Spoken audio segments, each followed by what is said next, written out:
Hello and welcome back. This is Kristen from Life of Crafting, and this is part 3 of my series with this pack of Sugar Plum from Recollections. This was a paper pack I mentioned previously from several, probably 2019 is my guess. So I'd showed all the papers in part 1. Part 1 I made 2 different cards with one of the papers that I would deem to be probably a little bit more of the difficult for card makers because it's a little bit more for scrapbooking. Same as what I did in part 2. Now I'm into part 3. And part 3, I'm getting an idea of what I think I want to do with this paper pack here. And one of the things I was doing was I was pulling out this Jess Crafts sketches because I was feeling inspired with her and how she likes to use these pads up. And she does a lot with having no scrap. So I was really loving the idea of a lot of the things that she represents and also the getting rid of stuff for my stash. So I went on for the first time in part 1. I went up and I checked out her sketches, and I printed just pretty much the first ones in the drop down for her 12 by 12 papers. And I was looking at this one, and I have this paper here, and what she does is she's got this cut, and the idea from what I saw in there would have been that I would be cutting it this way, but I always try to lean into the best use of my paper for stretching it out, but you know, letting the paper do as much of the work as I can.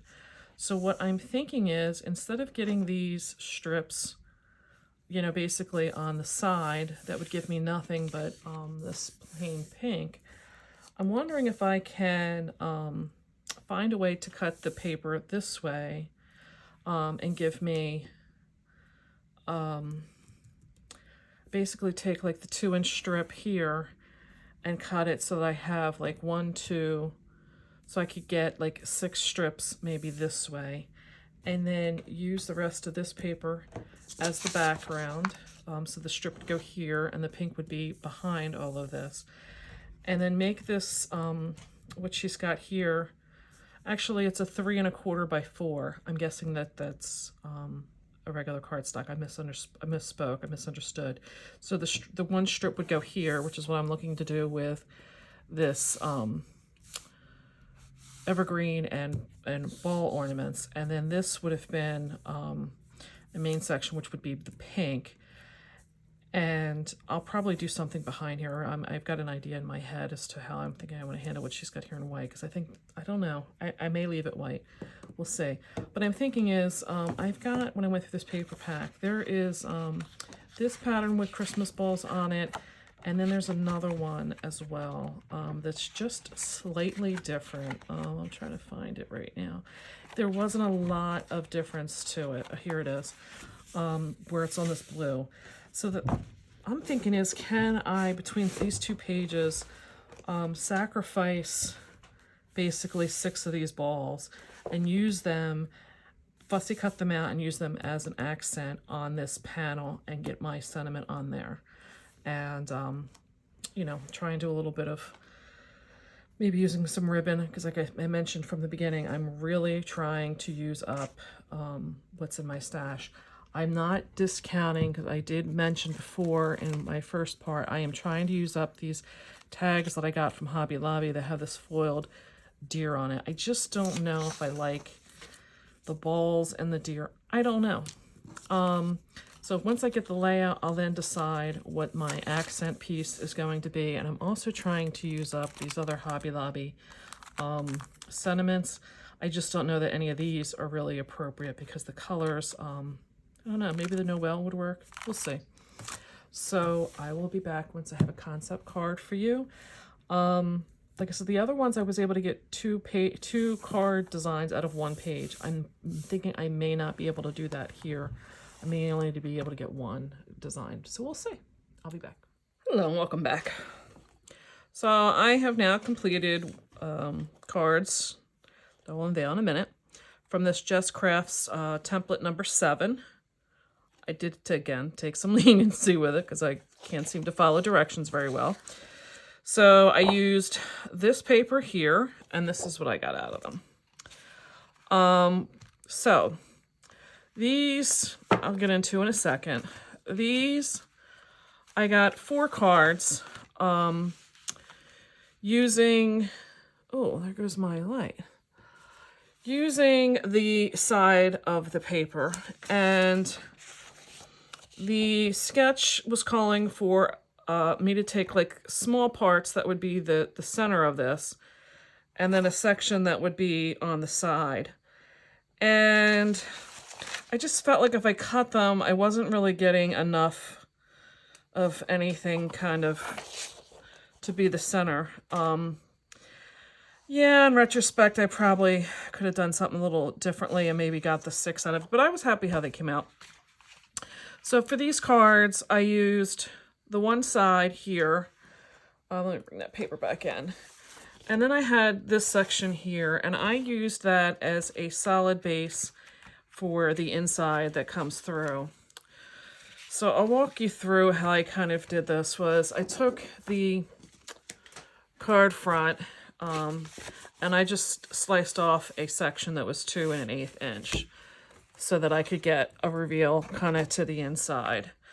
I did that because I wanted more color, but I wanted it to kind of all stay in the same color of the, like, the background here, the layer is that pale plum. It's an old discontinued color from Stampin' Up. So I kind of wanted to stay with the pinks and that like plum, misty, mauve, whatever you want to call it. So I then realized like I still wanted to follow, and I wanted to have, you know, something decorative on the front. So I did pull in, if you remember in the first video I showed, they had these cut aparts that was the tags and these squares at the bottom. And then there was this one that had an assortment of different types of card fronts or tags and things like that. So the first one that caught my attention was this one down here. And I used that one first, but then I realized that's not going to get me through the goal of all 4 of these. So that's when I looked at what else I had, and I pulled in this sheet, and this one got my attention. So I had these 2 finished, and then it was like, all right, what am I going to do for these 2? And these are supposed to be tags, but I said, you know what? Just because they're in that shape doesn't mean I have to do it. I considered cutting them off, but unfortunately the way they printed, there was so much of the graphic still above where I could cut it into a square that it was going to look kind of foolish. Some of the other ones I considered were like, this was a really cute one, but it just didn't look right when you cut it in half. Or the same with the gingerbread. And the gingerbread didn't really kind of fit with this look of tree branches and balls on there. So this is what I came up with. What I'm using in here is, I don't even know if this is still made. This was a shimmer pack from Recollections. There was 5 sheets in it, and it's kind of a silver color, but I'll be honest, it's not a deep, like, silver. It's a real, almost into like a white, kind of how like champagne is to gold. So I don't know what, maybe platinum would this be. So I used that as a full panel inside. I used the pale plum for a layer. This, like I said, was the other half of the sheet. And I just did different layers for this one. And then the sentiment I used, I labeled this as miscellaneous. I got this when they cleaned out a friend's craft room. She had a lot of Anna Griffith stuff. And I'll be honest, I think this is from her. From what I've seen on some of the stuff I've looked at online, I believe this may be part of one of the like card sets or something like that. Her stuff, if it is, stamps beautifully. I like the little textures, or not textures, little accents that they put in there, like these little snowflakes, little scrolls. Her fonts are just beautiful. I'm definitely a person that's very into traditional, so this is really in my wheelhouse. So this is the first card. So the second card got brought in because I started, when I was looking at this, I liked these cut-aparts, and I started with trying to use some of the cut-aparts, and they, like this one, and I thought, you know, it didn't really look like it was going to work because of the green color. So I have these card bases, and if you can see, there's an embossed snowflake design in the back. I mentioned my friend Vicky before, and when she gets done a project, how she's done. So she's another one when she makes her stuff. She just starts making and just ends where she ends. So she had these prepared. I believe this may be a Stampin' Up. I'm not sure who the embossing folder was, but she had just got done, and she had 5 of these card bases already cut, scored, and this embossed panel on them, and was like, do you think you can do something with them? And I'm like, well, yeah, just, you know, don't throw them out. So she gave them to me, and I knew they've been sitting over there, and I knew I wanted to pull them into something, and I felt like this would be good because I had these panels, like I said, some of these cut from the cut-apart sheet, which I don't even know where I put it now.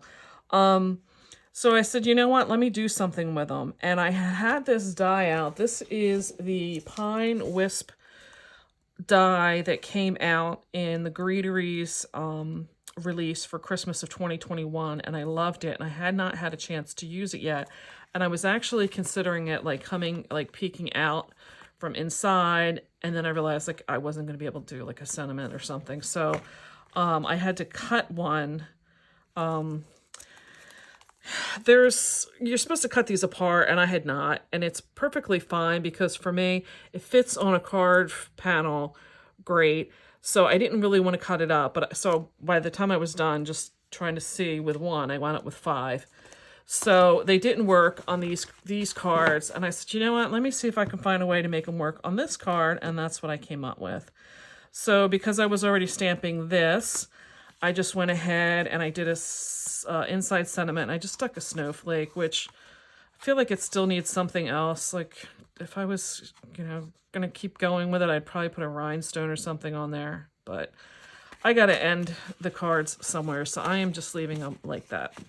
So this is the end of part 3 now, with my 2 cards that I made from it was, like I said, supposed to be oh, I showed you these, showed you this. I did not show you, I did another video where I got my shimmer papers from, and I mentioned this company, Paper Papers. This was the rose quartz, and I used that on the inside of this card and behind these. And I used that same paper from Recollections to die cut the pine wisps out of. So that was my full supply list. And I used archival ink in the water can color for the sentiments, which I really liked how they came out. And the snowflake was an old Martha Stewart punch. I like that it has, it's not just the typical shape. So that was the end of part 3. Like I said, that was my trying to use up, and I do still have some of this pink, and I will use that when it comes into some of the everyday papers, as I'm calling them. So I hope you got some inspiration. Would love some thumbs up if you did. Subscribe down below if you'd like to be able to get more or to get more of my videos showing up in your feed. That way, especially when I have the new ones coming out, you won't have to go looking to see if I have them getting uploaded. So I appreciate your time, and I'm going to catch you in part 4. That'll be up shortly. Bye.